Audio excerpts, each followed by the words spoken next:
Brother చెప్పినట్లుగా ప్రార్థనలో మేము కలుసుకునే వాళ్ళము. కొంతకాలము ఒంటరిగా ఆ పొలాల్లోకి వెళ్ళిపోయి మేము ప్రార్థనలో కలుసుకునే వాళ్ళము. అలాగా మా యొక్క సహవాసము కొనసాగుతూ ఉంది. అంతేకాదు నేను వృత్తిరీత్యా టైలర్ పని చేసుకుంటూ సేవలో ఉన్నాను. నాకు అంతకుముందు ఒక కుటీర పరిశ్రమ ఉండేది. అప్పటి నుంచి కూడా మనకి మా సహోదరుడు పరిచయము. అంతకుముందు మా రవి చిన్నప్పటి నుంచి మాకు తెలుసు. చాలా సంతోషం ఇక్కడ ఇలాగా చేరి మీ దగ్గర దేవుని వాక్యాన్ని పంచుకోవటం దేవుని యొక్క మహాకృప ఉన్నది. హల్లెలూయా. నా రాగానే ఈ వాక్యం కనబడతా ఉంది. భయపడకము, పేరు పెట్టి నిన్ను పిలిచి ఉన్నా. మే నెల 9వ తారీఖు, ఈ సంవత్సరమే మే నెల 9వ తారీఖు ఒక ఆల్ నైట్ ప్రేయర్ చేసి ఇంటికి వచ్చి ప్రార్థన చేసుకుని పడుకున్నప్పుడు కలలో బైబిల్ నా కళ్ళ ముందుకు వచ్చింది. ఈ వాక్యం నేను చదువుతూ ఉన్నా. ఏం చదువుతున్నానంటే, పేరు పెట్టి నిన్ను పిలిచి ఉన్నాను, నీవు నా సొత్తు అన్న మాట నాకు దేవుడు చదివించాడు. చాలా సంతోషం వేసింది కదా. దేవుడు మనతో స్వప్నాల ద్వారా మాట్లాడతాడు, ఆయన స్వరం ద్వారా మాట్లాడతాడు, దివ్య గ్రంథం ద్వారా మనతో మాట్లాడతాడు. కాబట్టి ఈ రాత్రి శ్రద్ధ కలిగి అందరము కూడా చేరి వచ్చిన మీ మనసులో కొంత సమయమే, మనం ఎక్కువ సమయం దేవుని దగ్గర ప్రతిరోజు గంటలు ఏమైనా గడపం కదా. కొంత సమయం మాత్రమే మనము గడుపుతూ ఉంటాం. కాబట్టి శ్రద్ధగా మనసు పెట్టి మనం గనక వినాలని ఆశ కలిగి నువ్వు గనక ఉంటే ఈ రాత్రి దేవుడు నీతో మాట్లాడతాడు. హల్లెలూయా. దేవుడు నీతో మాట్లాడతాడు. అంతే. నువ్వు గొప్ప శక్తిని ఇక్కడి నుంచి వెళ్ళేటప్పుడు పొందుకుని వెళ్తావు. ఆమేన్. హల్లెలూయా. కాబట్టి శ్రద్ధగా మనసు నిలుపుకుని మనము శ్రద్ధగా విన్నట్లయితే దేవుడు మనతో మాట్లాడతాడు. రైట్, మన వాక్య భాగంలోకి వెళ్దాం. యోనా గ్రంథము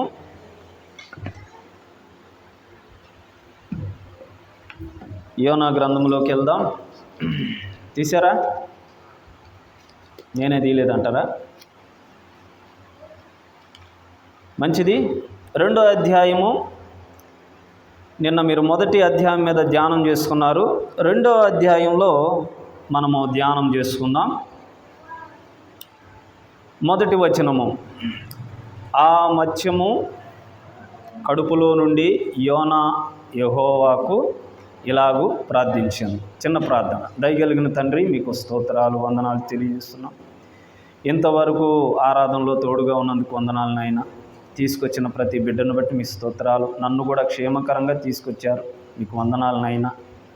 తండ్రి, ఇదిగో ప్రభా, ఈ సమయము నాయన మీరే నాకు మాకు తోడుగా ఉండండి. మేమందరము కూడా నేర్చుకునే వాళ్ళమే ప్రభా. అయ్యా, మేమందరము నాయన మీ లేఖనాలు నేర్చుకోవటానికి సహాయం చేయండి తండ్రి. నన్ను నేను తగ్గించుకొనుటకు మీ సిలువ చాటున నన్ను మరుగుపరచండి అయ్యా. నాయన మేము ఎన్నటెన్నటికీ తగ్గించబడాలి.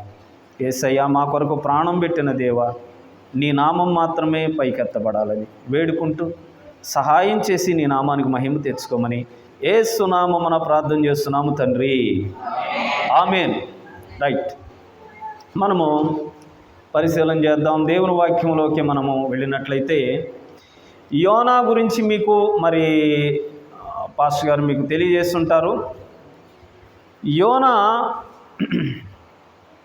మనకి 2వ రాజుల గ్రంథము 14వ అధ్యాయము 25వ వచనంలో కనబడతాడు. చదువుతారా? లేఖనాలు స్పీడ్గా తీయాలి.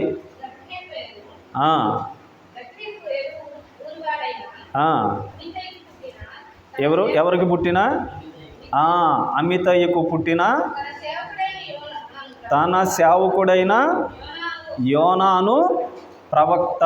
గుర్తుపెట్టుకోండి, ఈయన మనకి పాత నిబంధనలో మనకు కనబడతా ఉంటాడు.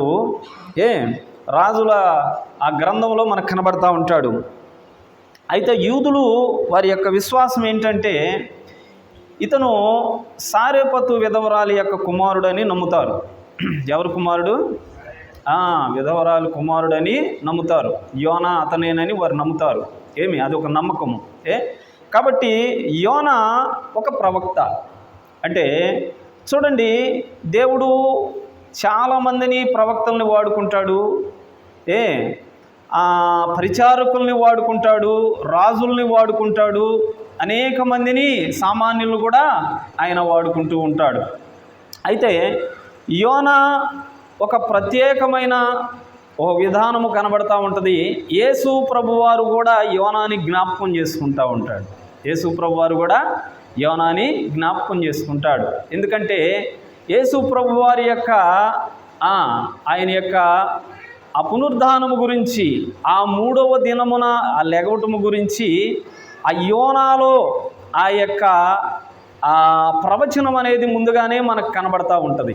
కాబట్టి చూడండి, యోనా చాలా మంచి ప్రవక్త, దేవుని యందు భయభక్తులు కలిగిన వాడే. కానీ అయితే దేవుడు చెప్పమన్న ప్రదేశానికి వెళ్లకుండా ఎక్కడికి వెళ్తున్నాడు? ఆయన ఎక్కడికి వెళ్తున్నాడు? తర్షీషుకి వెళ్తా ఉన్నాడు. నిన్నంతా మీరు నేర్చుకుని ఉంటారు. అయితే దేవుని మాట గనక వినకపోతే దేవుడు ఏం చేస్తాడంటే కొంత పాఠం మనకు నేర్పిస్తాడు. యోనాకే కాదు, మనకు కూడా నేర్పిస్తాడు దేవుడు. యోనాకి పాఠం నేర్పించాడు. ఎలాంటి పాఠం అంటే చూడండి, గమనించినట్లయితే ఆయన ఇప్పుడు ఎక్కడుండి ప్రార్థన చేస్తున్నాడో తెలుసా? మత్స్యపు కడుపులో నుండి ప్రార్థన చేస్తున్నాడు. మత్స్యము అంటే అది ఒక తిమింగళము. ఈ తిమింగళము ఎంత ఉంటుందో తెలుసా? దీని యొక్క పొడవు 20 మీటర్లు ఉంటుంది. ఎంత పొడవు ఉంటుంది? 20 మీటర్లు ఉంటుంది. దీని వెయిట్ ఎంత ఉంటుందంటే 7,000 కేజీలు ఉంటుంది. ఎన్ని కేజీలు ఉంటుంది? 7,000 కేజీలు ఉంటుంది. 20 మీటర్ల పొడవు ఉంటుంది ఈ యొక్క మత్స్యము, ఈ తిమింగళము. అర్థమైందా? చూసారా? ఎప్పుడన్నా మీరు చూసారా? చూడలేదా? మనం టీవీలో చూస్తూ ఉంటాం. ఒక్కోసారి సముద్రం దగ్గర తిమింగళాలు బయటపడుతూ ఉంటాయి కదా. చూడండి, అయితే దేవుడు ఆ యొక్క యోనాని ఏం చేశాడంటే, ఇక్కడ మనము యోనాకి శిక్ష కాదు, మనం యోనాకి శిక్ష వేసేయడం అనుకుంటామేమో. శిక్ష కాదు, యోనాకి ఏం వేసాడు తెలుసా? దేవుడు శిక్షణ ఇస్తున్నాడు. ఎక్కడ ఇస్తున్నాడు తెలుసా? అసలు చాలా విచిత్రమైన శిక్షణ ఇది. ప్రపంచంలో ఎక్కడా లేని శిక్షణ యోనాకే ఉంది. ఏమండి? చాలా విచిత్రం కదా. మనకి శిక్షణ ఉంటుంది. ఇది ఒక శిక్షణ ఇక్కడ మనం నేర్చుకుంటున్నాం కదా. 4 గోళ్ల మధ్యలో నేర్చుకుంటున్నాం. అయితే మనం బయటికి వెళ్ళొచ్చు, లోపల ఉండొచ్చు, మనం ఏం మాట్లాడుతున్నామో, మనం ఎలా ఉంటున్నామో మనకు అన్నీ తెలుస్తున్నాయి ఇక్కడ. కానీ ముగ్గురికే తెలుసు ఆ శిక్షణ, ఇంకెవరికి తెలియదు. 1 దేవుడికే తెలుసు, 2 ఎవరికి తెలుసు? యోనాను మింగిన మీనాకే తెలుసు. మీనా అంటే ఎవరు?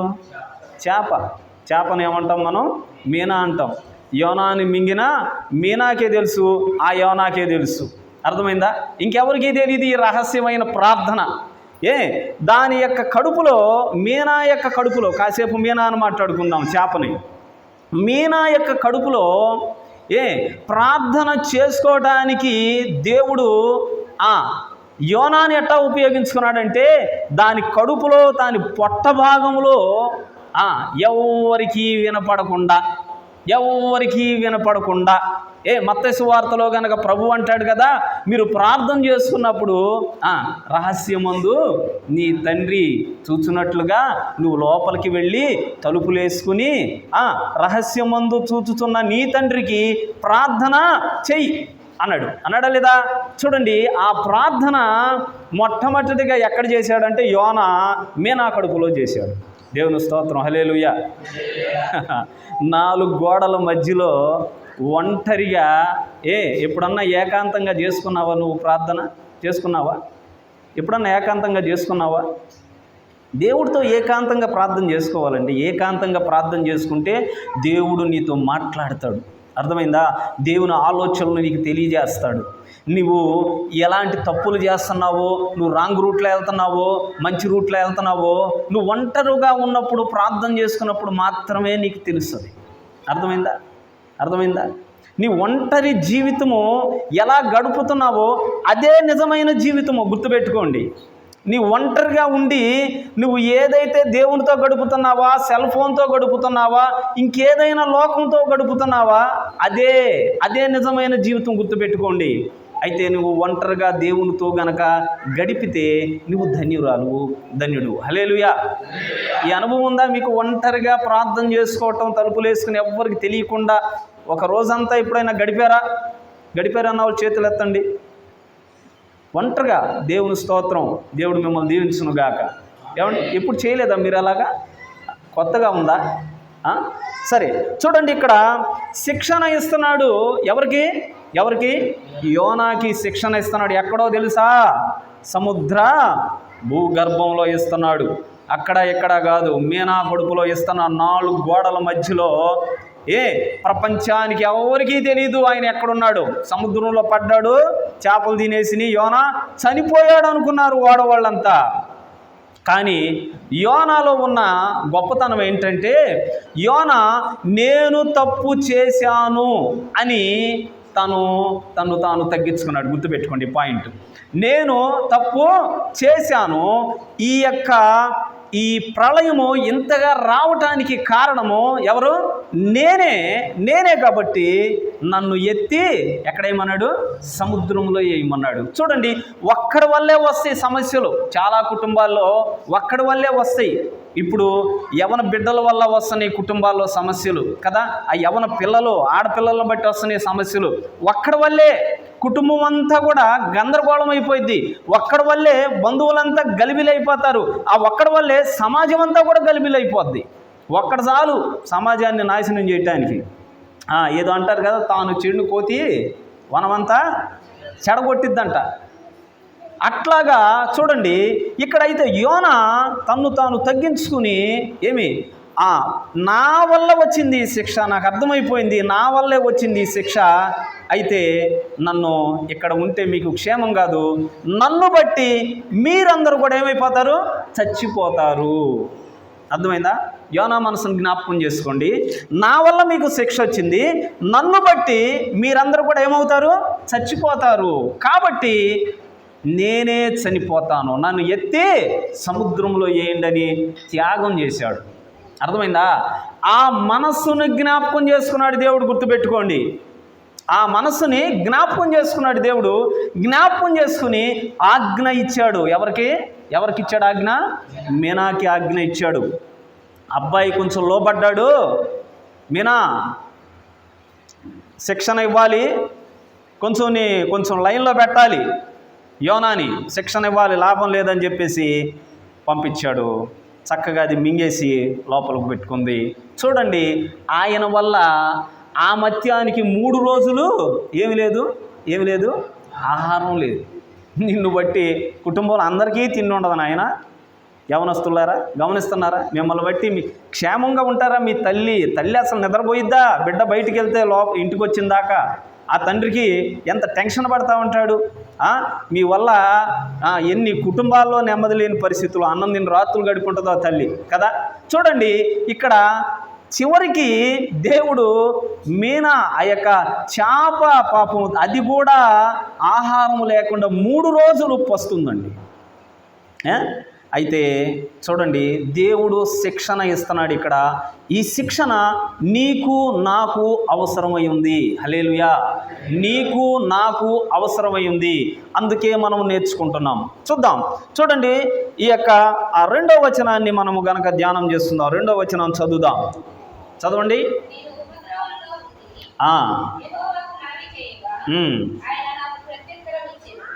ఎక్కడుండండి? ఎక్కడి నుంచి ఆయన మనవి చేస్తున్నాడు? ఉపద్రవము అంటే ఏంటి? కష్టము, కష్టకాలము, శ్రమ. ఉప్పెన లాంటి సమస్య వచ్చేసింది. ఎవరికి? యోనాకి.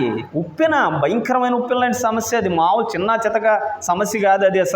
అది ఎవరికి అర్థం కాని రహస్య ప్రాంతంలో జరుగుతున్న ఒక సిచ్యువేషన్ అది. చూడండి, రహస్య ప్రాంతంలో ఎక్కడో ఎవ్వరికీ తెలీదు యోనా ఎక్కడున్నాడు.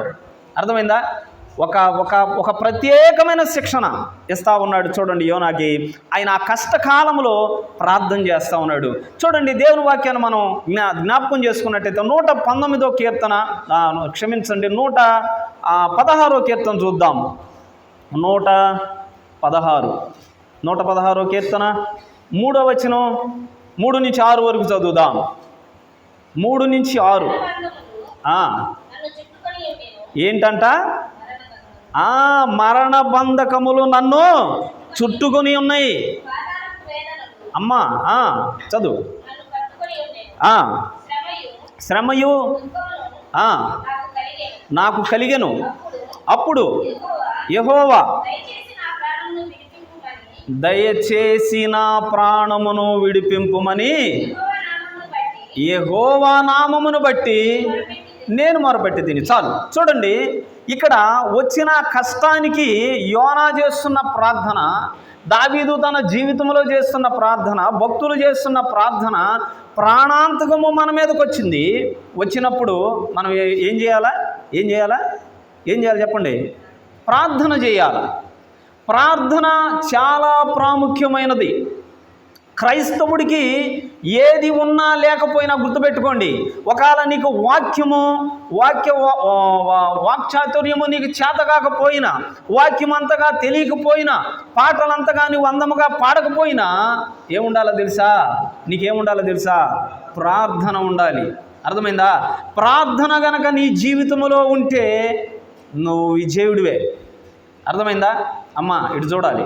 ప్రార్థన నీ జీవితంలో ఉంటే నువ్వు విజయం సాధిస్తావు. ప్రార్థన ఎవరైతే కలిగి ఉంటారో విజయం వాళ్ళ సొంతమవుతుంది. హల్లెలూయా. ప్రార్థన ఎవరు కలిగి ఉంటారో విజయం వాళ్ళు సొంతమవుతుంది. గుర్తుపెట్టుకోండి. ప్రార్థన లేకుండా ఏది నీ దగ్గరికి రాలేదు. నీకు ఆశీర్వాదం కావాలా, విడుదల కావాలా, స్వస్థత కావాలా, ఏదైనా నీకు కావాలంటే ప్రార్థన మనకి ముఖ్యమై ఉన్నది. అర్థమైందా? ప్రార్థన లేకుండా మనం ఏమి కూడా జయించలేం. చూడండి యోనా ప్రార్థన చేస్తున్నాడు. తనకి ఎలాంటి పరిస్థితుల్లో ఉన్నాడంటే తన ప్రాణము పోయే పరిస్థితుల్లో ఉన్నాడు. ఎక్కడున్నాడో చూడండి, అసలు భూగర్భంలో ఉండి ఆయన మొరపెడతా ఉన్నాడు. నువ్వు కూడా ఇలాంటి పరిస్థితుల్లో ఉంటే, ఇలాంటి ప్రాణాంతకమైన పరిస్థితులు నీకుంటే గనక, నీవు గనక మొరపెట్టే అనుభవం నీకుంటే చదువమ్మా మాట ఇందా చదివావుగా, కొంచెం ముందుకు వచ్చేసి. యెహోవాకు మనవి చేయగా, అదిగో చూసారా, ఆయన నాకు ప్రత్యుత్తరం ఇచ్చాను. ఎప్పుడండి? ఎప్పుడు ఇచ్చాడు?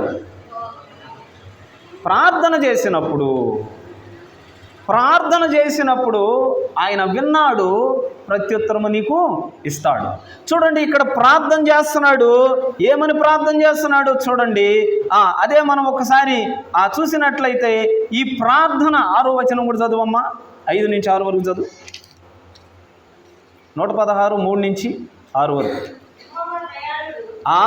యెహోవా దయాళుడు, నీతిమంతుడు, వాత్సల్యము కలిగిన వాడు. చాలు. చూడండి ఆయన వాత్సల్యము కలిగిన వాడు. దేవుడు కోపించుచునే వాత్సల్యము చూపించేవాడు మన మీద. అర్థమైందా? దేవుడు కోపగిస్తూ ఉన్నాడు ఇశ్రాయేల్ ప్రజల మీద. కానీ ఓ పక్క ప్రార్థన చేస్తుంటే మళ్ళీ ఏం చేస్తున్నాడు? వాత్సల్యం చూపిస్తూ ఉన్నాడు. ఆయన కోపించుతూనే వాత్సల్యం చూపించే దేవుడు. ఇక్కడ శిక్షణ కాలంలో ఉన్నాడు. ఆయన ప్రార్థనకి వాత్సల్యము చూపించే దేవుడుగా ఉన్నాడు ఇక్కడ. చూడండి మీ జీవితంలో కూడా ఏదైనా ఇలాంటి పరిస్థితులు ఉన్నప్పుడు, ఇలాంటి భయంకరమైన ఒత్తిడి, ఇలాంటి భయంకరమైన శ్రమ, లేదా ఒక వ్యాధి కావచ్చు, లేదా ఒక అప్పు కావచ్చు, లేక ఇంకోటి ఏదైనా కావచ్చు, అలాంటి పరిస్థితుల్లో గనక నీవు నిజముగా మొరబెడితే, ఎలా మొరబెడితే? నిజముగా మొరబెడితే, పైన మొరబెడతాం కాదు, నిజముగా నువ్వు మొరబెడితే ఆయన నీకు సమీపంగా ఉంటాడు. హల్లెలూయా. అనుభవం ఉందా? నీకు ఎప్పుడన్నా నిజంగా మొరబెట్టావా? కన్నీటితో ఏనాడన్నా ప్రార్థన చేశారా? చేస్తాం. కష్టకాలంలోనే కదా మన కన్నీరు వచ్చేది. మిగతా టైంలో ఎప్పుడు మన కన్నీరు రాదు. కాబట్టి ప్రార్థన అనేది ఎప్పుడూ నీకు ఉండాలి. ప్రార్థన ఏం చేస్తుందంటే అనేకమైన బంధకాలను విడిపిస్తుంది. అనేకమైన బంధకాలను ఏం చేస్తుంది? విడిపిస్తుంది. చూడండి, అపోస్తల కార్యాలు మనం చూద్దాం. 12వ అధ్యాయము 6వ వచనం కూడా మనం చూద్దాం. 12:6.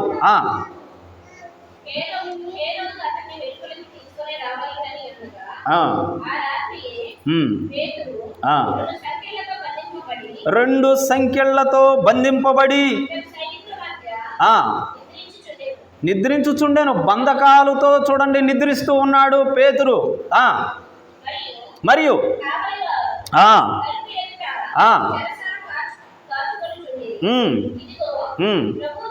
ప్రభుదూత వెలుగు ప్రకాశించను. చాలు చూడండి, ఎప్పుడైతే బంధకాల్లోకి వెళ్ళిపోయాడో సంఘమైతే ఏం చేస్తూ ఉంది? అత్యాసక్తితో ప్రార్థన చేస్తూ ఉంది. చూడండి, దేవుడు ఆ సంఘం యొక్క ప్రార్థన విన్నాడు. పేతురు యొక్క ప్రార్థన విన్నాడు. చూడండి, దేవుని వెలుగు ఆ యొక్క ఎక్కడికి వచ్చేసింది? బంధకాల్లోకి వచ్చేసింది. అర్థమైందా? ప్రార్థన చేస్తే గనక నీ బంధకాలన్నీ కూడా తెగిపోతాయి. హల్లెలూయా. అది ఏ బంధకమైనా సరే, అప్పు అనే బంధకము నీకుందేమో, వ్యాధి అనే తగ్గని ఎప్పటి నుంచో కొన్ని సంవత్సరాల నుంచి తగ్గని రోగం నీకుందేమో, ప్రార్థన వల్ల నువ్వు జయించగలవు. హల్లెలూయా. ప్రార్థన గనక నీకుంటే, ప్రార్థన అనే ఆయుధం నీకుంటే నువ్వు దేన్నైనా జయిస్తావు. హల్లెలూయా. ప్రార్థన దేవుని యొక్క ఆలోచనలు కూడా, దేవుని యొక్క కోపాన్ని కూడా అణిచివేసేస్తుంది. హల్లెలూయా. తెలుసా, ప్రార్థనకు అంత శక్తి ఉంది. ప్రార్థన సూర్య చంద్రులను ఏం చేసింది? ఆపేసింది. ఒక నరుడు చేసిన ప్రార్థన సూర్య చంద్రులనే ఆపేసిందండి. ప్రార్థనకి ఎంత శక్తి ఉంది, ఎంత పొదునుందండి. చూడండి, మన వంటి స్వభావం కలిగిన వాడే ఎవరైనా. ఏలియా ఏం చేశాడు? వర్షం పడమంటే పడింది, ఆజ్ఞ ఇచ్చాడు, వర్షం పడాలంటే పడింది, అంతే. అర్థమైందా? వర్షం కురవకూడదంటే ఆగిపోయిందంతే. ఎవరైనా మన వంటి స్వభావం కలిగిన మానవుడే, మనలాంటోడే. ఏమి లేదు, గొప్ప ఏమి లేదు, ఆయన మనలాంటోడే. కాకపోతే ఆయన దగ్గరే ఉందో తెలుసా ఆయుధం? ప్రార్థన అనే ఆయుధం ఉంది. ఈ రాత్రి ప్రార్థన అనే ఆయుధం గనక నువ్వు సంపాదించుకోగలిగితే, ఇక్కడి నుంచి వెళ్ళేటప్పుడు నువ్వు నీ ప్రార్థన అనే ఆయుధముకి ఇంకా పొదును పెట్టుకుని గనక నువ్వు వెళితే, ఎలాంటి సమస్యనైనా సరే నా వేసే వాటిలన్నిటిని ఏం చేస్తాడు? తీసేస్తాడు. హల్లెలూయా. ప్రతి బంధకాలను కూడా ఏం చేస్తాడు? ఆయన తీసేస్తాడు. పేతురు బంధకాలను ఏం చేశాడు? ఆయన తెంపేసాడు, అంతే. వెలుగు ఎప్పుడైతే నీ దగ్గరకు వస్తుందో చీకటి ఏమవుతుంది? ఆటోమేటిక్గా వెళ్ళిపోద్ది. గుర్తుపెట్టుకోండి, నీ ఇంట్లో చీకటి ఉందేమో, నీ ఇంట్లో సరైన ప్రార్థన లేదేమో, నీ ఇంట్లో సరైన పరిస్థితులు లేవేమో, గుర్తుపెట్టుకో, ప్రార్థన మొదలుపెట్టు. ప్రార్థన నువ్వు ఎప్పుడైతే చేస్తావో ఆ చీకటి వెళ్ళిపోతుంది, ఉండలేదు. వెలుగు దగ్గర చీకటి ఎప్పుడు ఉండలేదు.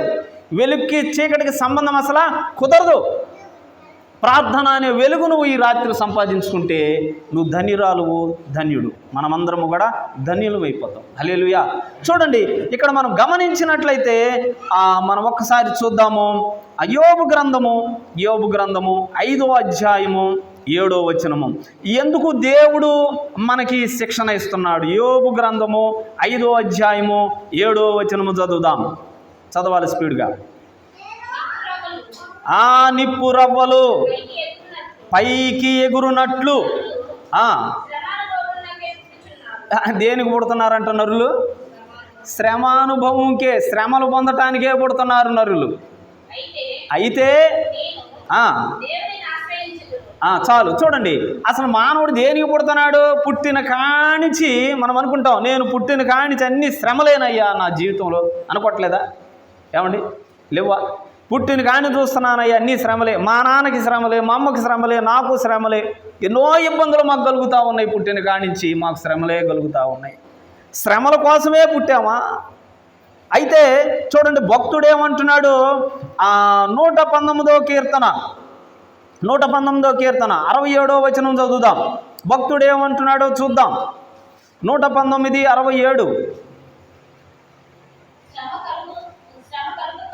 శ్రమ కలుగక మునుపు త్రోవ విడిచి తిని. చాలు. చూడండి, శ్రమ ఎందుకు వస్తుంది? ఏమండి, శ్రమ ఎందుకు వస్తుందమ్మా? అమ్మా, శ్రమ ఎందుకు వస్తుంది? ఒక్క నిమిషం. శ్రమ ఎందుకు వస్తుంది? నిన్నే అక్క, నిన్నే చెప్పు. శ్రమ ఎందుకు వస్తుంది? ఇప్పుడు వాక్యం చదివాం కదా, వింటున్నారా మీరు? వాక్యం మైండ్ పెట్టండి. శ్రమ ఎందుకు వస్తుందంటే, త్రోవ నీవు విడిచావు కాబట్టి నీకు శ్రమ వస్తుంది. అర్థమైందా? నీకు శ్రమలు ఎందుకు వస్తాయి? త్రోవ విడిచిపెడుతున్నావు. ఏ త్రోవ? దేవుని యొక్క మార్గము నువ్వు విడిచిపెడుతున్నావు. తిన్నని మార్గంలో వెళ్ళట్లా నువ్వు అటు ఇటు, కొంతకాలం ఇటు కొంతకాలం అటు. కాసేపు దేవుడు, కాసేపు లోకం, కాసేపు సీరియళ్ళు, కాసేపు వాక్యము. జాగ్రత్త, త్రోవ తప్పుతున్నావు నువ్వు త్రోవ తప్పితే నీకు వచ్చేది శ్రమే. నీకు ఎదుగుదల ఉండదు. నీవు ఆత్మీయంగా మరుగుజ్జి స్థితిలోనే ఉంటావు, ఇంకా పాలు తాగే స్థితిలోనే ఉంటావు. మరుగుజ్జోళ్ళు తెలుసుగా, ఎంత ఉంటారు వాళ్ళకి? ఎదుగుదల ఉండదు. ఆత్మీయతలో నువ్వు ఇంకా ఎదగట్లేదంటే నువ్వు త్రోవ తప్పిపోయావని గుర్తుపెట్టుకో. అర్థమవుతుందా? నా మాటలు మీకు బాధగా ఉంటే క్షమించండి, కానీ సరి చేసుకోండి, మీకు దీవెనకరంగా ఉంటుంది. నేను నా జీవితంలో చాలాసార్లు ఇలాగే వంకర త్రోవల్లో నడిచా. దేవుడు అన్నట్టుగానే కనబడుతున్నా కానీ బాగా నటించేవాడిని. ఎవరికి తెలియకుండా రహస్యమైన పాపాలు చేసేవాడిని. ఎవరు చూడలేదు అనుకునేవాడిని. కానీ సీసీ కెమెరాలు కళ్ళైన గప్పొచ్చు కానీ సామెతలు 15:3 ఆయన కళ్ళు మనము కప్పలేము. ఏమండి, భూమి మీద మంచి వారిని చెడ్డవారిని ఆయన ఏం చేస్తున్నాడంట? చూస్తూ ఉన్నాడు. తప్పించుకోలేం. నీ భర్త కళ్ళు కప్పొచ్చు నువ్వు, నీ భార్య కళ్ళు కప్పొచ్చు నీవు, నీ స్నేహితుడు, నీ పిల్లలు, లేకపోతే పిల్లలు తల్లిదండ్రులు కళ్ళు కప్పొచ్చు. ఏమండి, యవనస్తులు ఒకసారి చూడండి, యవనస్తులారా, మీరు మీ తల్లిదండ్రుల యొక్క కళ్ళను కూడా మీరు కప్పేయగలరు. అంత టాలెంట్ ఉంటుంది మీ దగ్గర. ఎక్కడో చదువుకుంటూ ఉంటారు, మంచిగా చదువుకుంటున్నారులే అనుకుంటాం, కానీ అక్కడ ఏం చేస్తున్నారో మీకు ఇక్కడ తల్లిదండ్రులకి ఎవరికి అర్థం కాదు. కానీ దేవుడు ఒకడు ఉన్నాడు, చూస్తున్నాడు, గుర్తుపెట్టుకో. జాగ్రత్త, బట్ట బయలు చేస్తాడు ఒక రోజున. అర్థమైందా? బట్ట బయలు చేస్తాడు. కాబట్టి ముందుగానే జాగ్రత్త పడాలి మనం. దేవుని వాక్యం వింటున్నప్పుడు నీ హృదయంలో భయం పెట్టుకుని నువ్వు జాగ్రత్తగా కనుక నడుచుకోగలిగితే నీకు శ్రమలు రావు. శ్రమ ఎందుకు పంపిస్తాడంటే నువ్వు చేసుకున్న పాపమును బట్టి నీకు శ్రమ పంపిస్తాడు. అర్థమైందా? దావీదు తను చేసిన పాపమును బట్టి దానికి శ్రమలు పంపించాడు దేవుడు.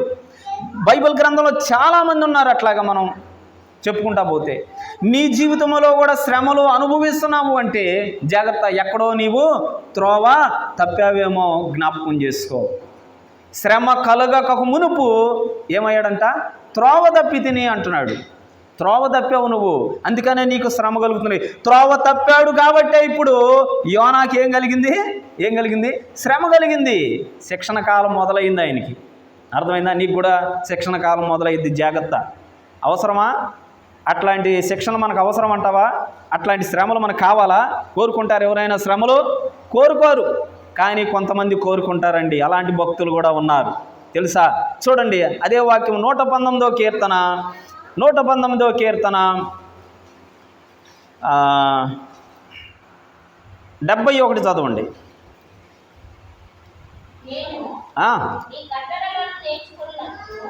నీ కట్టడలను నేర్చుకొనున్నట్లు శ్రమ నొంది ఉండుట నాకు మేలాయను. హల్లెలూయా.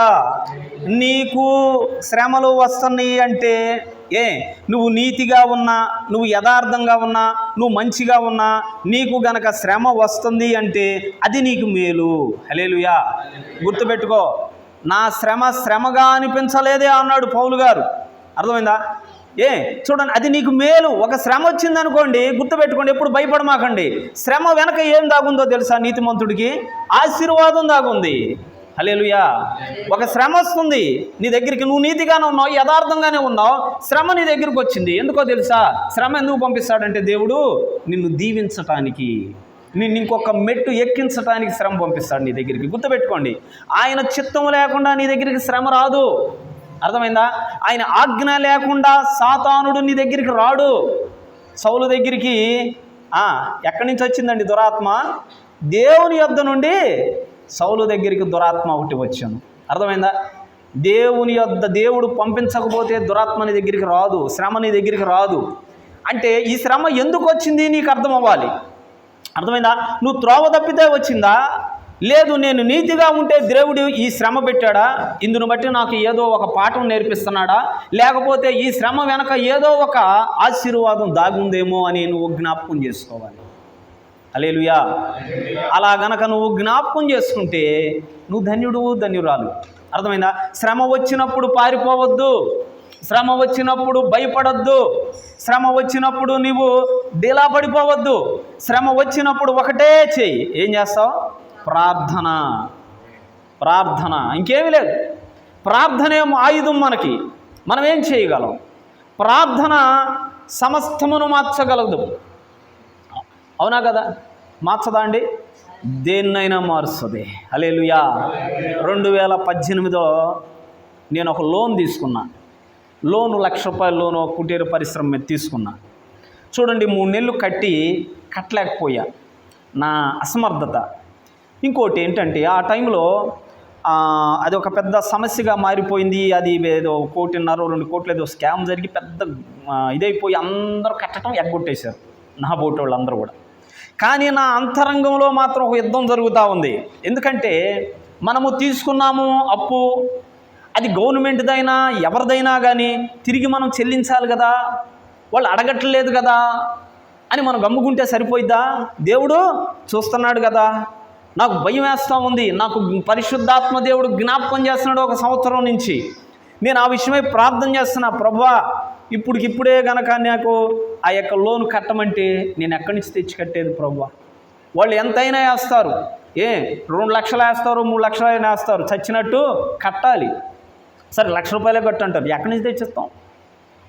ప్రార్థన చేస్తున్నా, ప్రభువా నాకు సహాయం చేయి. నేను జ్ఞాపకం చేసుకుంటాను, ప్రభువా నాకు సహాయం చేయి, ప్రభువా నాకు సహాయం చేయి.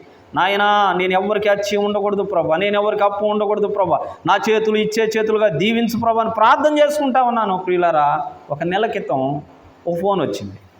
బ్రదర్ మీరు ఇలాగా లోన్ ఒకటి తీసుకున్నారు, ఫలానా బ్యాంకులో లోన్ తీసుకున్నారు మీరు అనగానే గుండె కొద్దిగా డల్ అయింది. కానీ భయపడలా. ఎందుకంటే నాకేముంది? నా దగ్గర ఏముంది? ఆయుధం. నా దగ్గర ఒక ఆయుధం ఉంది, ప్రార్థన అనే ఆయుధం ఉంది. యేసయ్య నాకు తోడుగా ఉన్నాడని విశ్వాసం ఉంది, నమ్మకం ఉంది. ఆయన చెప్పింది విన్నాడు. ఒకసారి కలవండి అన్నాడు, కలిశాను. వాళ్ళు అన్నారు 1 టైం సెటిల్మెంట్ చేసుకో బ్రదర్ అన్నారు. చాలా మంచిగా చెప్పారు. ఎంత కట్టమంటారండి? 35,000 కట్టండి అన్నాడు. సరే అంత లేదు బ్రదర్, ఎంత కడతావు? 20,000 కడతానండి. ఓకే కట్టేసాను. 20,000 కట్టి క్లియర్ చేసుకున్నాను. దేవుని స్తోత్రం. హల్లెలూయా, హల్లెలూయా. అంటే నా ప్రార్థన ఏం చేసింది? విడిపించింది నన్ను. తిన్నానుగా 70,000 80,000 దాకా ఉచితంగా. అవునా కదా? కానీ దానికి శిక్ష రావాలి కదా, రానిలా. ఎందుకో తెలుసా? నా అంతరంగంలో నేను తప్పు చేశాను ప్రభువా, నేను కట్టలేకపోయాను, నన్ను క్షమించండి ప్రభువా, అది ఎలాగైనా కట్టాలి, నీవు తప్ప నాకు ఎవరున్నారు ప్రభువా, నాకు సహాయం చేయి ప్రభువా అని ప్రార్థన చేసుకున్నానండి. దేవుడు అద్భుతంగా 20,000తో విడుదల ఇచ్చేసాడండి. హల్లెలూయా. ఆశ్చర్యం. ఒక ఆవిడ 1,50,000 తీసుకుందండి, 18 సంవత్సరాలు అవుతుందంట. మొన్న వెళ్ళి ఎంత కట్టిందో తెలుసా? 12 లక్షలు కట్టొచ్చింది. తీసుకుంది ఎంత? 1,50,000. 12 లక్షలు. ఎవరో కాదు, మళ్ళీ ఆమె తీసుకున్నామే, ప్రార్థన చేసుకున్నామే, ఇచ్చినాము కూడా. ఆమె కూడా అది ఆమె కూడా ప్రార్థన చేసుకున్నామే, మామూలు ప్రార్థన కదా. ఆమె కన్నీళ్లు గారిస్తే మొత్తం తడిసిపోతాయి అంట. గుడ్డలు జాలవంట, అక్కడ కచ్చిపులు జాలవంట. ఆమె ఇచ్చింది వడ్డీల మీద వడ్డీలు వేసి, చక్ర వడ్డీ, విష్ణు వడ్డీలు అన్నీ వేసి నడ్డిరిగిపోయేటట్టు చేసి ఎంత కట్టిందంట? 12 లక్షలు కట్టిందండి. కడుపు రగిలిపోయింది నాకు. ఇట్లాంటి సెటిల్మెంట్ చేసేవాడిని నేను అంతకుముందు. ఏం కట్టనిచ్చేవాడిని కాదు అసలు. కానీ మనం దైవత్వంలో ఉన్నాం కాబట్టి, నీకు చేతగా లేదు పో, నా యేసయ్య చూడు 20,000తో విడిపించాడు, నీకు ఆయుధం లేదు నీ దగ్గర, ఏం లేదు నీ దగ్గర? ఆయుధం లేదు. నీ దగ్గర ప్రార్థన అనే ఆయుధం ఉంటే నువ్వు దేన్నైనా సాధిస్తావు. హల్లెలూయా. ప్రార్థన ఉండాలండి మనకి క్రైస్తవులకి, ఇంకేమీ కాదు. వాక్యం ఉండాలి, వాక్యం లేకుండా కాదు. కానీ అన్నిటికంటే ప్రాముఖ్యమైనది ప్రార్థన. ఎవడైతే ప్రార్థన కలిగి ఉంటాడో నీ చేతిలో అణుబాంబు ఉన్నట్టే. అర్థమైందా? ప్రార్థన అణుబాంబు కంటే కూడా ప్రమాదమైంది అన్నాడు భక్తుడు. తెలుసా? ప్రార్థనకు అంత శక్తి ఉంటుంది. ప్రార్థనే కదండి గొప్ప కార్యాలు చేసింది బైబిల్ గ్రంథంలో. ఎక్కడ చూసినా ప్రార్థనేగా. ఏమండి? చూడండి. కాబట్టి ఈ రాత్రి దేవుని వాక్యాన్ని మనం కొంచెం ముందుకెళ్దాము. చూద్దాం. శ్రమ పొందుట నాకు మేలైను. రైట్. మరొక 3వ వచనంలోకి వెళ్దాం. 3వ వచనం.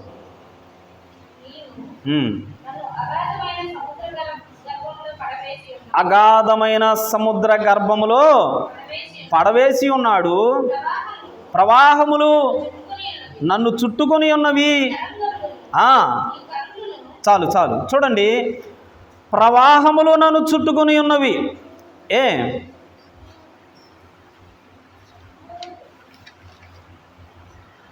చూద్దాం. చూడండి. నీవు నన్ను అగాధమైన సముద్ర గర్భములో పడవేసి ఉన్నావు. చూడండి ఎక్కడ పడేసి ఉన్నాడంట? అగాధమైన, ఎవడికి కనిపించని అగాధమైన సముద్రములోకి. ఒక అగాధం ఉంది మనకు కూడా. ఎక్కడది? ఇక్కడ కాదు. పాతాళం అనే ఒక అగాధం ఉంది. నీకును నాకును మధ్యలో ఏముంది? అగాధం ఉందంటాడు భక్తుడు కదా. అగాధములో పడేసే పరిస్థితులు చూడండి. జాగ్రత్తగా ఉండాలి మనం. ఇక్కడ అగాధములోకి వెళ్ళిపోకుండా మనం ఉండాలంటే ఏం కలిగి ఉండాలి మనం? ప్రార్థనే. ఏమీ లేదు. ఇక ప్రతిదానికి నేను చెప్పిన దానికి పక్కన ఏమి యాడ్ చేసుకోవాలి మీరు? ప్రార్థన. ఇంకేమీ లేదు. ప్రార్థన అనే మాట యాడ్ చేసుకోవాలా. మీ నోటి నిండా, మీ గుండెల నిండా కూడా రాత్రి ప్రార్థన అనే ఆ యొక్క స్మరణ చేస్తూ ఉండండి. దేవుడు మీకు ప్రార్థన ఇస్తాడు. హల్లెలూయా. కాబట్టి చూడండి, ఆ దేవుని వాక్యాన్ని మనం ధ్యానం చేసినట్టు కీర్తనల గ్రంథము 4వ అధ్యాయము 3వ వచనాన్ని మనం చూద్దాం. కీర్తనలు 4:3. యెహోవా తన భక్తులను తెలుసుకొనుడి. చాలు చూడండి. తన భక్తులను తన కొరకు ఏర్పాటు చేసుకున్నాడు. గుర్తుపెట్టుకోండి. ఇక్కడున్న మీరందరూ కూడా ఏదో లేయా, నేనేదో ఇంట్లో కూర్చుని అన్నం వండుకునేదాన్ని, ఏదో మా ఆయన వస్తే కొంచెం వేడి నీళ్ళు కోసుకునేదాన్ని, బట్టలు ఉతుక్కునేదాన్ని, అంటులు తోముకునేదాన్ని అనుకుంటున్నావేమో. అర్థమైందా? అట్లా అనుకోమాక. నువ్వు ఏమీ లేదని నువ్వు ఎప్పుడు అనుకోమాక. అర్థమైందా? దేవుడు నిన్ను ఏర్పాటు చేసుకున్నాడు కాబట్టి ప్రపంచమంతా చూడండి. ఈ పట్టణం అంతా టీవీల దగ్గర, సినిమాల దగ్గర, ఎక్కడో రోడ్ల మీద ఎక్కడెక్కడో గడుపుతూ ఉన్నారు. కానీ ఒక ప్రత్యేకమైన శిక్షణ ఇవ్వటానికి ఈ రాత్రి ఇక్కడ చేరావంటే నిన్ను ఏర్పాటు చేసుకోలేదా దేవుడు? ఏర్పాటు చేసుకోలేదా? ఏర్పాటు చేసుకున్నాడు. హల్లెలూయా. నిన్ను ఏర్పాటు చేసుకున్నాడు. వెనక ఒకసారి చూడండి. ఆయన ఏర్పాటు చేసుకున్నాడు మిమ్మల్ని. గుర్తుపెట్టుకోండి. ఇక్కడ చేరి వచ్చిన నీవు ప్రతి ఒక్కడు కూడా చాలా విలువైన వాడివి నువ్వు. హల్లెలూయా. ఎందుకు నిన్ను ఏర్పాటు చేసుకున్నాడంటే తన ఉద్దేశాలను నెరవేర్చుకోవటానికి. తన యొక్క ఉద్దేశాలను, తన ఆలోచనలను నీ ద్వారా నెరవేర్చుకోవడానికి ఆయన నిన్ను ఏర్పాటు చేసుకున్నాడు. ఆమేన్. అర్థమైందా? సంతోషించు దేవునిలో. అర్థమైందా? కష్టం వస్తున్నప్పుడు, బాధలు వస్తున్నప్పుడు, ఇబ్బందులు ఉన్నప్పుడు ఈ ఏడవమాక. అర్థమైందా? సంతోషంగా ఉండు. ఆయన నిన్ను ఏర్పాటు చేసుకున్నాడని గుర్తుపెట్టుకో. ఆయన ఏర్పాటు చేసుకున్న దేవుడు నీకు తోడుగా ఉంటాడు. ఏర్పాటు చేసుకున్న దేవుడు నీకు తోడుగా ఉంటాడు. నీకు శిక్షణ కూడా ఇస్తాడు. ఎందుకంటే నువ్వు ఎక్కడైనా త్రోవ తప్పిపోయావు అనుకో, నీకు త్రోవ తప్పిపోయావు కదా, నీకు నేర్పిస్తానయ్యా అని చెప్పి నిన్ను నలుపుతాడు దేవుడు. అర్థమైందా? కష్టాలు పెడతాడు. ఎందుకని? నా జీవితంలో నేను అనుభవించానండి. త్రోవ తప్పిపోయిన జీవితం నాది. నన్ను బాగా నలిపేశాడు దేవుడు. మామూలుగా కాదు. నెమ్మది లేదు అసలు. కొన్ని సంవత్సరాలు నెమ్మది ఉండేది కాదు నాకు. అంత భయంకరమైన జీవితం నాది. అలాంటి పరిస్థితుల్లోంచి దేవుడు నన్ను ఏర్పాటు చేసుకున్నాడు కాబట్టి ఈరోజు ఈ స్థలంలో, ఈ ప్లేస్లో నిలబెట్టాడు. హల్లెలూయా. గొప్ప భాగ్యం ఇది. అర్థమైందా? ఆయన నామము స్మరణ చేయటానికి కూడా నాకు అర్హత లేనివాడను నేను. నా నాలుకతో యేసయ్యా అని అనటానికి కూడా అర్హత లేనివాడు నేను. కానీ అలాంటి నన్ను ఏర్పాటు చేసుకున్నాడు. హల్లెలూయా. ఏర్పాటు చేసుకున్న దేవుడు నిన్ను విడిచిపెట్టడు. ఆయన నీ మీద ఫోకస్ పెడతాడు. ఆయన నీ మీద చూస్తూ ఉంటాడు. ఆయన నిన్ను గమనిస్తూ ఉంటాడు. నువ్వు ఎటు వెళ్తున్నావు, ఏం చేస్తున్నావు, నువ్వు పడుతున్న ఇబ్బంది లేదు, అన్నీ చూస్తూ ఉంటాడు. ఆయన ఏమి చూడకుండా ఉండడు. ఇశ్రాయేలును కాపాడువాడు కునుకడు, నిద్రపోడు. నువ్వు నిద్రపోయినా ఆయన నిద్రపోడు. అర్థమైంది? ఆయన నిన్ను కాచి కాపాడుతూనే ఉంటాడు. గుర్తుపెట్టుకోండి. హల్లెలూయా. మా ఆవిడ డాబా పై నుంచి కింద పడింది. నిద్రపోతా డాబా పై నుంచి డామ్మని పక్కన పడింది. తెల్లారి నేను లేచి వస్తే అమ్మా టీ పెట్టంటే నాకు ఒళ్ళు నొప్పులుగా ఉన్నాయి అంది. ఏంది ఒళ్ళు నొప్పులమ్మా, టీ పెట్టు అంటే పడ్డాను అంది. మెట్లు జారి ఏడామని పడ్డామేమో, అట్టెట్టా చూసుకుని నడవద్దానా, పైనుంచి పడ్డాను అంది. మైండ్ పోయింది నాకు. పైనుంచి పడేది ఏంది అని పక్క గొంతులోకి వెళ్ళి చూస్తే ఏమండి అటొక ఫోలు మధ్యలో ఒక ఇనప దండం ఉంది. బట్టలు ఆరేసుకుంటే ఇనప దండం, ఆ 2 ఫోలు వంగిపోయినాయి. అంటే ఆమె ఆడబడింది దండం మీద పడి, దండం ఆడదాకా మోసి ఎడబోడమ్మా అని కింద పడేసింది. దేవుని స్తోత్రం. హల్లెలూయా. ఆయన మనల్ని చూస్తున్నాడు కాబట్టి నీ పాదములకు రాయి తగలకుండా ఎత్తి పట్టుకునే దేవుడు ఆయన. అర్థమైందా? నీ పాదములకు రాయి తగలకుండా దేవదూతలను పెడతాడు ఆయన. అర్థమైందా? దేవదూతల పరిచర్య ఎవరికి చేస్తారో తెలుసా? మనకే. హల్లెలూయా. ఎంత గొప్ప భాగ్యం అండి. అరే దేవదూతలు మనకు పరిచర్య చేయటం ఏంది? అసలు చూడండి, అసలు ఎంత విచిత్రమో. అంత టోలమా మనము? అంత టోలమే. ఎందుకంటే ఆయన స్వహస్తాలతో మనం చేసుకున్నాడు కదా. ఆయనకు అంత ప్రేమ ఎక్కువ నీ మీద, నా మీద. అర్థమైందా? కాబట్టి ఈ రాత్రి చూడండి, దేవుని వాక్యాన్ని కనుక మనం ధ్యానం చేసినట్లయితే ఆ కీర్తనల గ్రంథము 18వ అధ్యాయము 4వ వచనం చూద్దాం. 18:4. చుట్టుకొనగను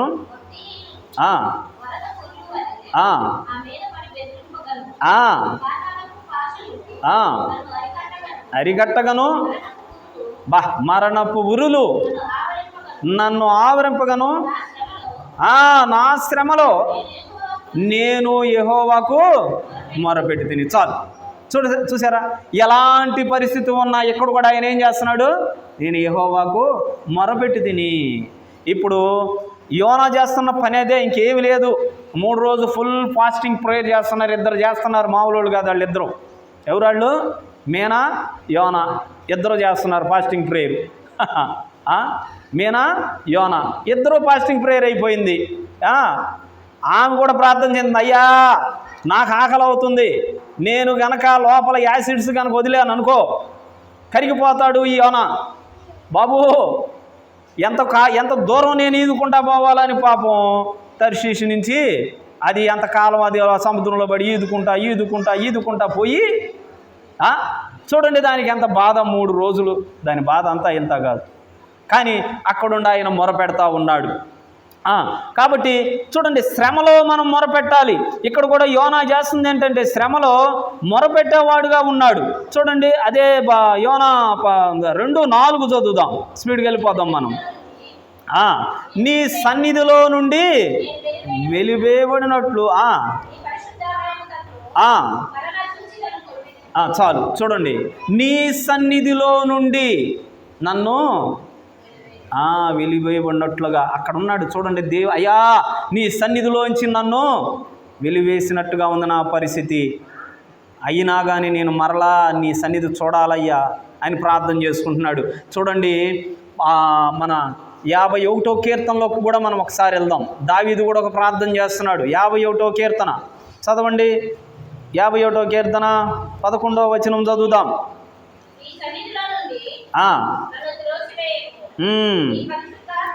నీ పరిశుద్ధాత్మను నా యొద్ద నుండి తీసివేయకుము. చాలు. చూడండి, నీ సన్నిధిలో నుండి నన్ను త్రోసివేయకుము. అంటే సన్నిధి అంటే ఏంటి? దేవుని సన్నిధి అంటే ఏంటి?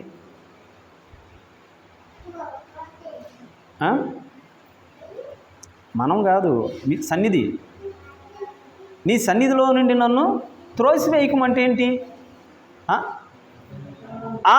ఆయన యొద్ద నుండి, దేవుని నుండి నన్ను త్రోసివేయద్దు. నువ్వు లేకపోతే నేను బతకలేనయ్యా. అర్థమైందా? నువ్వు లేకపోతే నేనేమి చేయలేను ప్రభువా, నన్ను తోసివేయద్దు. తోసివేశాడా అయిపోతాం మనం, గుర్తుపెట్టుకోండి. తోసివేయకూడదు. దేవుడు బతులాడుకోవాలా. నీలో దేవుని ఆత్మ ఉందో లేదో నాకు తెలియదు, కానీ దేవుని ఆత్మ ఉందనుకుని చాలామంది భ్రమపడతా ఉంటారు. అందులో ఒకడు సంసోన్ పడ్డాడా? చూడండి, ఒకసారి చూద్దాం. న్యాయాధిపతుల్లోకి వెళ్దాం. 16:20 చూడండి. ఆయన కూడా ఒక భ్రమలో ఉన్నాడు. న్యాయాధిపతులు 16:20 చదవాలి స్పీడ్గా.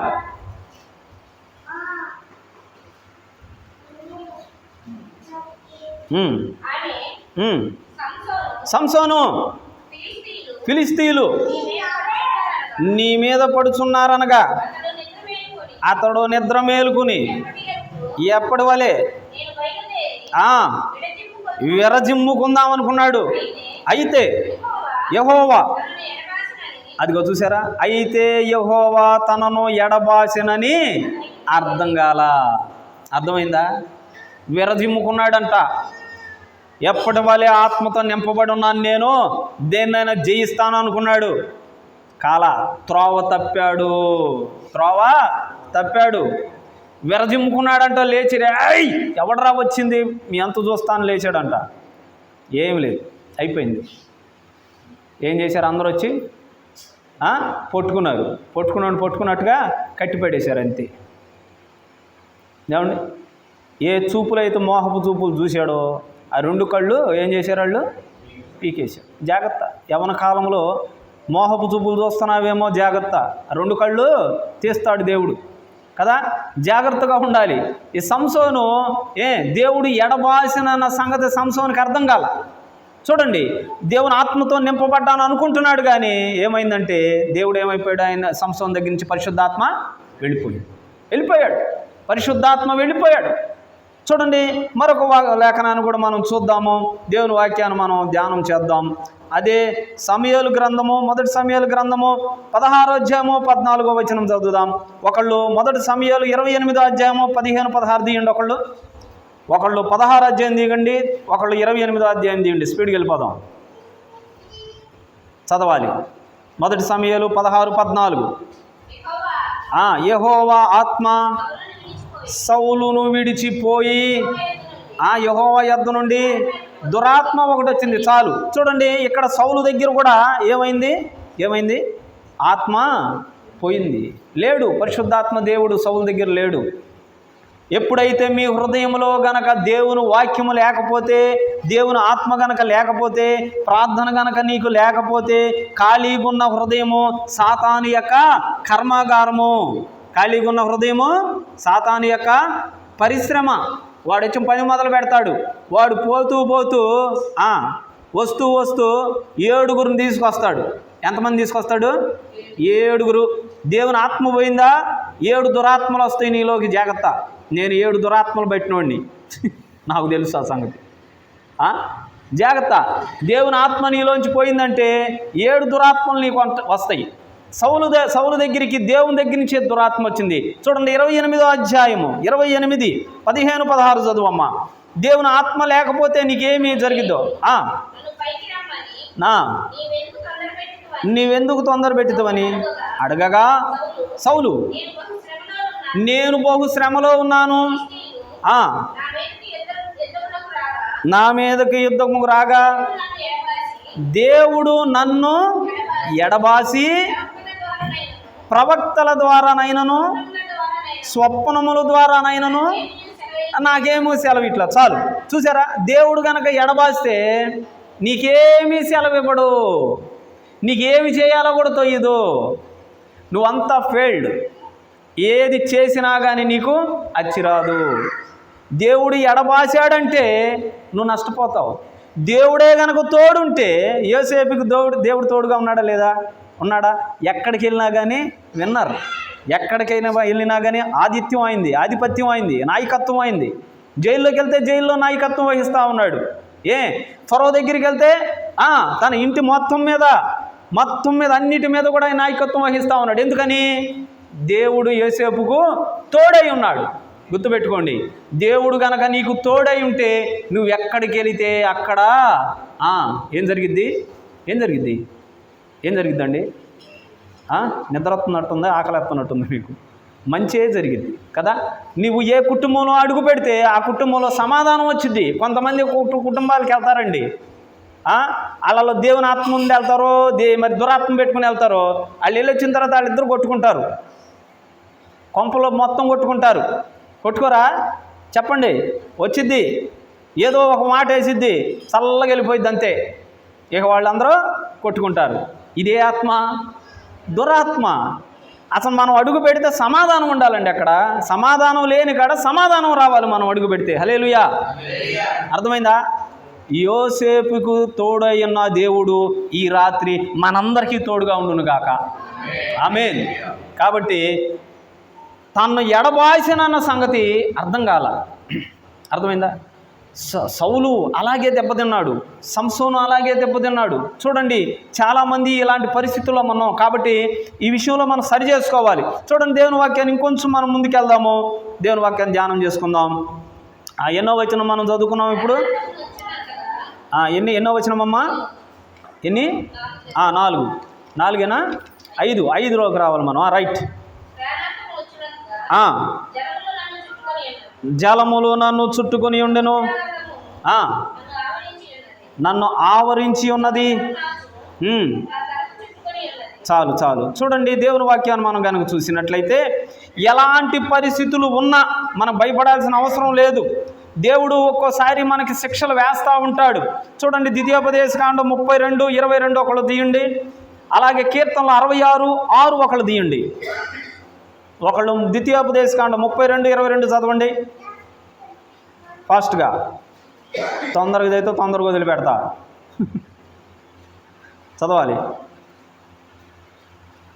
చదవండి. ద్వితీయోపదేశకాండము 32:22. అమ్మో, నా కోపాగ్ని రగులుకొనెను. అమ్మో, పాతాళాగాధం వరకు దహించును, కాల్చును. దేవుని కోపం చూడండి ఎట్లా ఉంటుందో. జాగ్రత్త. దేవుని కోపం ఇప్పుడు యోనా మీద పడితే ఎక్కడికి వెళ్ళాడు తెలుసా? పాతాళ సముద్ర భూగర్భంలోకి వెళ్ళిపోయాడు యోనా.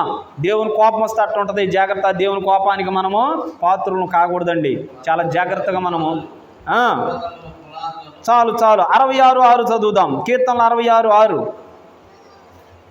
ఎలాంటి పరిస్థితులున్నా సరే, దేవుని కోపాగ్నికి మనము ఇంత శిక్షను అనుభవిస్తున్నా కానీ ఆ వాత్సల్యం చూపగలిగిన దేవుడు.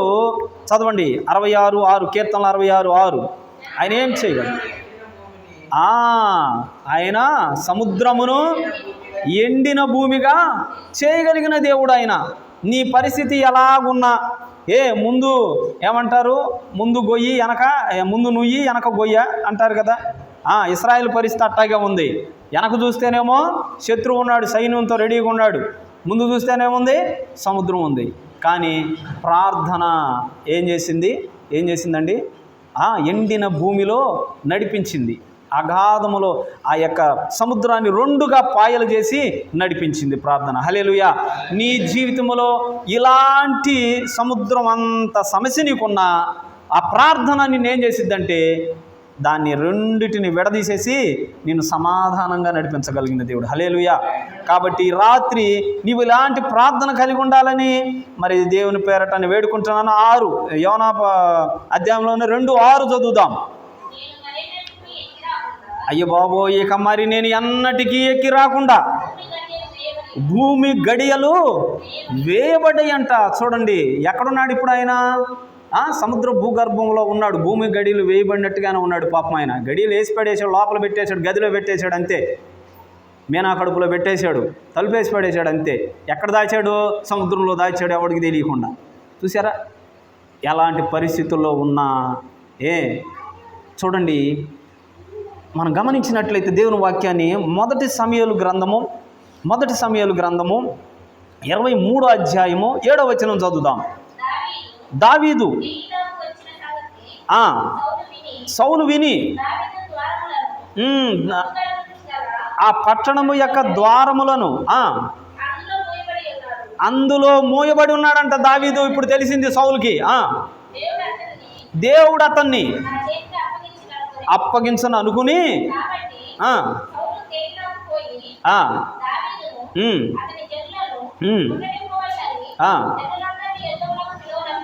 జనులందరినీ యుద్ధమునకి పిలవనంపించాడు. దావీదు దొరికాడు రండి అని.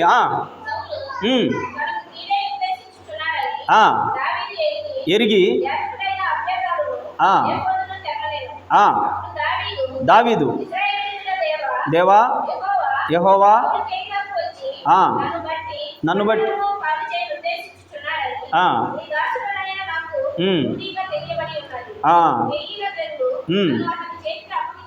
అప్పగించుదరా?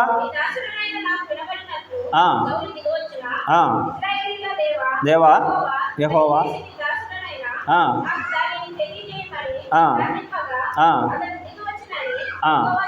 చాలు. చూసారా గడియలు వేయబడ్డాయి పట్టణంలో. ఇక పారిపోకుండా గడియలు వేయబడ్డ దొరుకుతాడని ప్లాన్ చేశాడు ఎవరు? సౌలు. చూడండి ఎలాంటి బంధకాల్లో ఉన్నాడు దావీదు.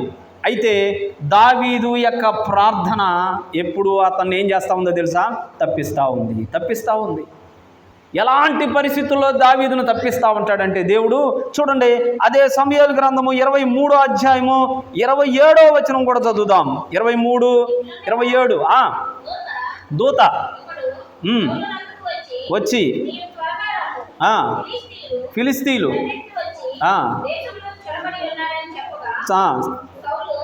చాలు. చూసారా ఇక్కడ కూడా సౌలు మొత్తం రౌండప్ చేశాడండి దావీదుని. ఏం చేశాడండి? రౌండప్ చేసేస్తే తప్పించుకోవడానికి మార్గం లేదండి. కానీ దావీదు ప్రార్థన చేస్తూ ఉన్నాడు. ఏమొచ్చిందో తెలుసా వార్త సౌలు దగ్గరికి? సౌలా మహారాజా, ఫిలిస్తీన్లు వచ్చేసారు. ఈ దావీదుని కనుక నువ్వు ఇక్కడ చూసుకుంటే అక్కడ మనోళ్ళందరూ కూడా ఎత్తుకెళ్ళిపోతారయ్యా, బానిసలు అయిపోతాం బాబా, తొందరరా అని చెప్పి. చూడండి ఎట్లా దేవుడు ఎలా తప్పించాడు. దేవుని స్తోత్రం, హల్లెలూయా. రౌండప్ వేశారు, అందరూ రౌండప్ వేశారు. నీ జీవితంలో కూడా నలుదిక్కులు సమస్యలు కనుక నీకుంటే భయపడాల్సిన అవసరం లేదు. దేవుడు నీకు వాటిలన్నిటి నుంచి కూడా విడిపించగలిగిన దేవుడు నీవు నమ్మిన ఎడల. అర్థమైందా? దేవుని స్తోత్రం చెప్దాం, హల్లెలూయా. చూద్దాం, కొంచెం ముందుకు వెళ్ళిపోదాం మనము. అలాగే చూద్దాం 7వ వచనం చదువుదాం.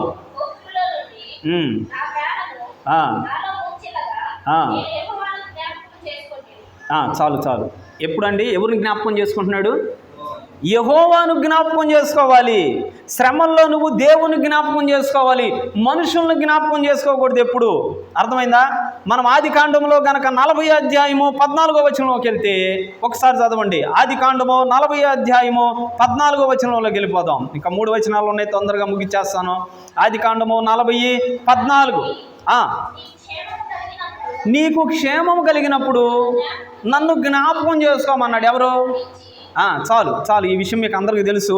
అక్కడ ఉన్న పానదాయకులకి ఒక కల వస్తుంది. వాళ్ళు విడుదలైపోతున్నారు చెప్పాడు. ఎవరు చెప్పింది? యోసేపు చెప్పాడు. కల యొక్క భావం చెప్పాడు. అయితే యోసేపు బంధకాల్లో ఉన్నాడు కదా, బంధకాల్లో ఉన్న యోసేపు అంటున్నాడు, నన్ను జ్ఞాపకము చేసుకో అంటున్నాడు. ఏమండి చూసారా? యోసేపు అప్పుడు దాకా దేవుడు నాకు తోడై ఉన్నాడు కదా, దేవుడు నన్ను విడిపిస్తాడు, తగిన కాలంలో నన్ను బయటికి పంపిస్తాడు, ఈ శిక్షణ కాలంలో నేను ఉండవలసిందే అనే ఒక ఆలోచన తప్పిపోయిందేమో. కానీ చూడండి, మనుషుల మీద ఆధారపడ్డాడు. మనుషులను నమ్ముకొనుట కంటే, రాజులను నమ్ముకొనుట కంటే యెహోవాను ఆశ్రయించుట మేలు. అర్థమైందా? అక్కడ యోసేపు నన్ను జ్ఞాపకం చేసుకో అన్నాడు. చూసారా? దేవుడు జ్ఞాపకం చేసుకోవాలి. యోనా అంటున్నాడు నన్ను జ్ఞాపకం చేసుకో అని దేవుడితో మాట్లాడుతున్నాడు. కానీ యోసేపు ఇక్కడ ఎవరితో మాట్లాడుతున్నాడు? ఒక సామాన్యమైన మానవుడితో నన్ను జ్ఞాపకం చేసుకో అంటున్నాడు. అట్లా మనం ఎప్పుడు అనకూడదు. నన్ను జ్ఞాపకం చేసుకొని మనం అనకూడదు. ఇదే మాట మనం సిలువలో ఒక ఆయన అంటాడు. ఎవరు? పట్టబడిన దొంగ అంటాడు. ఏమంటాడు? నీ రాజ్యము వచ్చినప్పుడు నన్ను జ్ఞాపకం చేసుకో అంటాడు. అర్థమైందా? ఆ పక్కనోడు ఉన్నాడు, ఒకడు ఉంటాడు, వాడి పని అయిపోయింది అప్పుడుతో. ఎట్లా పడితే అట్లా మాట్లాడే సుప్రభు వారిని తిట్టాడు. అయితే ఒరేయ్, మనకి ఇది న్యాయమే, మనము పాపం చేసాం కాబట్టి మనకిది న్యాయమే అని చెప్పి అక్కడే వాడి ఆత్మీయ నేత్రాలు తెరవబడి అగ్ని బాప్తీసం తీసుకున్నాడు. హల్లెలూయా. అక్కడే బాప్తీసం తీసుకున్నాడు. అంతే, నేడు నీవు నాతో కూడా పరదేశులో ఉంటామన్నాడు. అది జ్ఞాపకం చేసుకోవటం అంటే. అలాగ మనము దేవుని జ్ఞాపకం చేసుకొని ప్రార్థన చేయాలా. చూద్దాం, 8వ వచనం చదువుదాం. 8.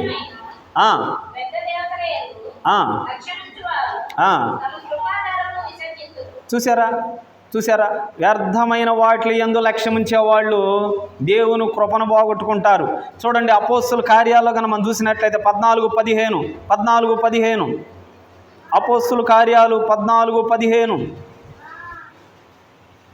చదవండి. అయ్యలారా, మీరెందుకు ఇలాగూ చేయుచున్నారు? మీలాంటి స్వభావం కలిగిన మానవుల మీద బాబు మమ్మల్ని ఎందుకు ఆరాధిస్తారు అని అంటున్నాడు ఇక్కడ. చాలు, చూడండి, వ్యర్థమైన వాటికి ఆరాధిస్తూ ఉన్నారు చాలామంది ఈ దినం. ఏమండి, మరియమ్మను ఆరాధిస్తూ ఉంటారు చాలామంది. మరియమ్మను గౌరవించు తప్పులేదు, సన్మానించు తప్పులేదు, కానీ ఆరాధన చేయకూడదు, తప్పది. యేసు ప్రభు మరియమ్మ రావాలని యేసు ప్రభు వారు మరియమ్మని ఒక పాత్రగా దేవుడు ఉపయోగించుకున్నాడే తప్ప ఆరాధకురాలు ఎంత మాత్రమూ కాదు కదా. వ్యర్థముగా చాలామంది ఆరాధిస్తూ ఉంటారు, ఫోటోలు పెట్టుకుంటూ ఉంటారు. ఏమండి, యేసు ప్రభు బొమ్మలు పెట్టుకుంటూ ఉంటారు చాలామంది. అవి ఎవరెవరో హీరోలు నటించిన ఫోటోలు అవి తీసుకొచ్చి ఇంట్లో పెట్టుకుని ఆరాధన చేస్తూ ఉంటారు. అలా చేయకూడదు. దేవుడు ఆత్మ గనుక ఆయన ఆరాధించేవారు ఆత్మతోనూ సత్యముతోనూ ఆరాధించాలి, అంతే. ఫోటోలు పెట్టుకున్నంత మాత్రాన నువ్వు భక్తుడు అయిపో, గుర్తుపెట్టుకో. అర్థమైందా? ఫోటోలు ఎప్పుడు పెట్టకూడదు. మనము ఆకాశం ముందున్న దేవునికి మన ఆత్మతో ప్రార్థన చేయాలి, సత్యముతో ప్రార్థన చేయాలి. వ్యర్థమైన వాటికి ప్రార్థన చేస్తే మనకి ఇబ్బందులే వస్తాయి. హల్లెలూయా. కాబట్టి ఇంకో వచనం కూడా మనం చదువుకుని చూద్దాం. 9 చదువుదాం. 9 ఏమంటున్నాడండి? నేను నీకు కృతజ్ఞతాస్తుతులు చెల్లించి నన్ను విడిపించి. చూడండి, నన్ను విడిపించయ్యా, నేను నీకు కృతజ్ఞతాస్తుతులు చెల్లించి బలులు చెల్లిస్తానంటున్నాడు. ఈ రాత్రి మీరు కూడా అయ్యా నా కష్టంలో, నా నష్టంలో, నా బాధలో నన్ను విడిపించయ్యా అని గనక నువ్వు మొరబెట్టుకుంటే బలులు అర్పించాల్సిన అవసరము లేదు. కానీ బలులు అర్పించుట కంటే మాట వినుట శ్రేష్టము. అయితే నీ కొరకు ఆయన ఆల్రెడీ బలైపోయాడు. గుర్తుపెట్టుకోండి, బలిలో అర్పించాల్సిన అవసరం లేదు. నీ అర్పణలో అర్పించు, తప్పులేదు. అర్పణలు అర్పించు. దేవుని సన్నిధికి ఏమి ఇవ్వాలనుకుంటున్నావు అది నీకు దీవెన. కానీ బలులు ఎన్నడూ కూడా ఇక నీవు అర్పించకూడదు. బలులు యేసు ప్రభు వారే నీ కొరకు అయినా బలైపోయాడు. చూడండి, మనం అదే చూసినట్లయితే ఆ దేవుని వాక్యాన్ని మనకు హెబ్రీయులు రాసిన పత్రిక 10:13 వచనం చూద్దాం. 10:13 స్పీడ్గా. హెబ్రీయులు రాసిన పత్రిక 10:13 చదవండి. ఏడే లేట్ అయిపోతుంది.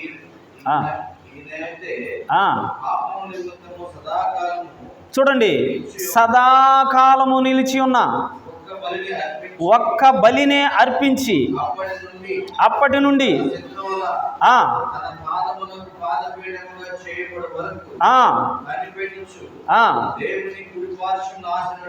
హల్లెలూయా, హల్లెలూయా. చూసారా, ఎక్కడున్నాడు ఇప్పుడు ప్రభువారు? దేవుని కుడి పార్శ్వమున ఉన్నాడు. అయితే ఈ భూమి మీద ఒక్కసారే నీ కొరకు నా కొరకు ఏం చేశాడు? ఆయన ఏం చేశాడు? బలి అయిపోయాడు. ఆయనే బలి చేసేసుకున్నాడు. అర్థమైందా? నా ప్రాణం పెట్టుటకు నేను వచ్చాను అన్నాడు. నా ప్రాణము పెట్టుటకు నేను వచ్చాను. ఆయనకు అర్హత కలదు. ఆయన ప్రాణం పెట్టుటకు, ఆయన ప్రాణం తీసుకున్నటకు ఆయనకి అర్హత కలదు. కాబట్టి ఆయన ఒక్కసారే నీ కొరకు నా కొరకు బలి అయిపోయాడు.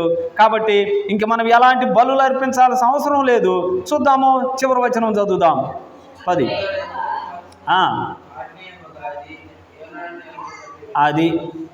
అది తప్పించబడతాము. అర్థమైందా?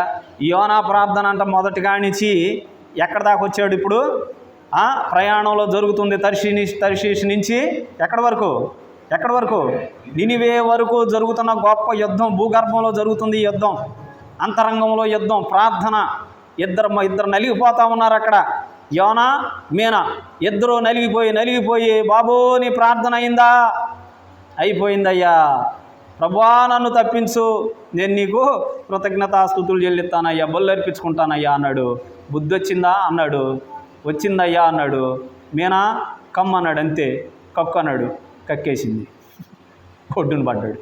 నువ్వు కూడా ఒడ్డును పడాలనుకుంటున్నావా? అయ్యా ఒడ్డును పడాలనుకుంటున్న వాళ్ళు చేతులు ఎత్తండి. నీకు ఏ సమస్య ఉన్నా, రహస్యంగా ఉన్నాయి, చేతులు ఎత్తండి. నేను కూడా ఎత్తా. అందరికీ ఉంటాయి సమస్య. ఒడ్డును పడాలి, పడతాం, పడకుండా ఉందాం. చివరికి అంతిమ విజయం మనదే. హల్లెలూయా. అంతిమ విజయం మనదే. ప్రార్థనకి జవాబు నీకు వస్తుంది.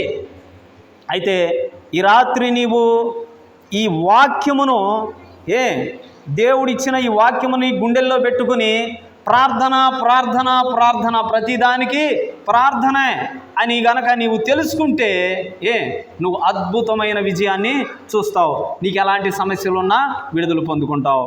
దానికి మనకు మాదిరి ఎవరో కాదు, మన పాదిరి యోనా. హల్లెలూయా. యోనా చూడండి ఎలాంటి కష్టంలోంచి బయటకు వచ్చి అసలు వచ్చేవాడేనా, అసలు అయ్యే పనేనాది? చూడండి ఎంత గొప్ప కార్యం చేస్తున్నాడు దేవుడు. దేవుడు ఎలాగైనా తప్పిస్తాడు. హల్లెలూయా. అగ్నిగుండంలో పడేసినా నిన్ను తప్పిస్తాడు. హల్లెలూయా.